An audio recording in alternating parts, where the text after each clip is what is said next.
بيكم في فيديو جديد مع مفكر بصراحة أنا بحبه جدا. خلينا النهاردة نتكلم عن ويليام أوكام وإيه الفلسفات اللي كان بيتكلم فيها والأفكار اللي كان بيقولها. اتكلم في حاجات كتير ويليام أوكام، طبعا كل حاجة أنت عارف طبعا مش أول مرة. في الوصف هسيب لك المصادر بتاعة الحلقة. خلينا بس أقول لك في الأول اعمل شير لايك سبسكرايب عشان انا شايف المشاهدات ما شاء الله بتزيد ومفيش اي سبسكرايب في القناه خالص، فرايحه جايه كده بيني وبينك. طيب اول حاجه ويليام أوكام كان بيتكلم على رؤيه الوجود. يعني ايه رؤيه الوجود؟ يعني الوجود بالنسبه له هو روح وجسد، ليس جسد فقط ولا روح فقط.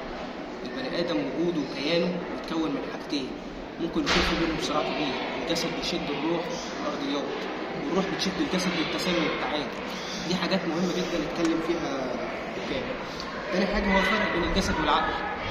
قال لك إن العقل هو المحرك الأساسي تمام الجسد طبعا، وهو بيقول إن الجسد أغلب الاتجاهات بتاعته هي شهوانية دنيوية تمام، وبيقول إن العقل في تفكيره هو حر، العقل في تفكيره حر مفيش عليه قوة، لكن الجسد بيخضع للقوانين، القوانين اللي بيحطها المجتمع والمعايير والعادات.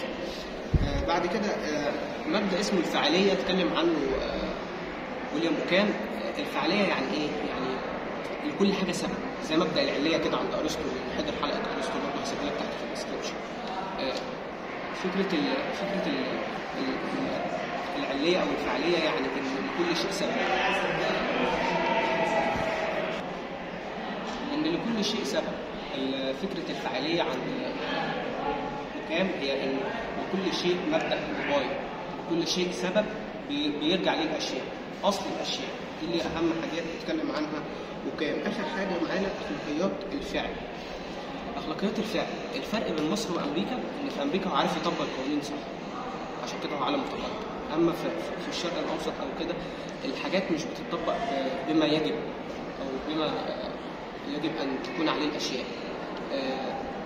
يعني ايه الكلام ده؟ يعني هو بيقول ان الفعل في وطن ممكن يتطبق بحذافيره ويكون صح، وفعل تاني او قانون تاني يتطبق في وطن تاني ما يكونش صح. هي دي اسمها اخلاقيات الفعل، ان لكل فعل له قانون بيرجع ليه وليه سبب، ومش بيتعمل كده وخلاص اعتباطا، لا هو الفعل ان هو في قانون بيحكمه ومش بيتعمل وخلاص. ده الفرق زي ما قلت لكم بين المجتمعات الغربيه والمجتمعات الشرقيه. اخر حاجه الدور الحيوي للتعلم والتجربه. بيشدد على فكره ان احنا كبني ادمين تجاربنا الشخصيه مختلفه، واللي احنا مرينا فيه مختلف جدا. فهو بيقول لك دايما ان انت هتلاقي نفسك مختلف عن غيرك حتى لو انت توأم، لكن تجاربك انت غير تجاربه هو، غير تجاربه التاني. فهو بيقول ان التجارب الشخصيه بتخلينا نتعلم، بتخلينا نتطور في مستوى النضج بتاعنا. تمام؟ يبقى تعالى راجع معايا تاني. هما 5 حاجات. اول حاجه رؤيه الوجود، ثاني حاجه مبدا الفعاليه، ثالث حاجه الفرق بين الجسد والعقل، رابع حاجه اخلاقيات الفعل، خامس حاجه واهم حاجه الدور الحيوي للتعلم والتجربه. طبعا المصادر بتاعت الحلقه بقلم أوكام ويليام أوكام، ثاني حاجه بقلم جون كليانارد، من اهم الناس اللي كتبت عن أوكام. كل حاجه هسيبها لك تحت في الوصف، بس ما تنساش بقى روق عليا شير ولايك وسبسكرايب والحاجات اللذيذه دي. وبس كده، اشوفكم في فيديو تاني من الفيلسوف. سلام.